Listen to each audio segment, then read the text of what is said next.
Hi everyone, in front of me I've got Samsung Galaxy Tab S9 Ultra, and let me share with you how to activate the automatic system updates on this device.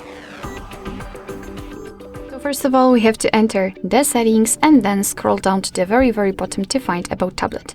If you've got the developer options currently active, then simply enter them. If not, just find About Tablet, enter the software information and keep tapping on the build number until you'll see that you're in the developer mode. If you want to, I highly recommend to check our tutorial of how to not only enable the developer options, but how to manage them. And enter the developer options after activating, as I said. Here we have to scroll down just a little bit to find this option, Auto Update System, and simply tap on the switcher. From now on, this option is active, which simply means that your device is allowed to apply the updates when it will be restarted. So you do not really have to manually update your device, but remember about restarting it from time to time so it will have a chance to apply the updates. Of course, you can turn it off whenever you want to, just by tapping on the switcher again.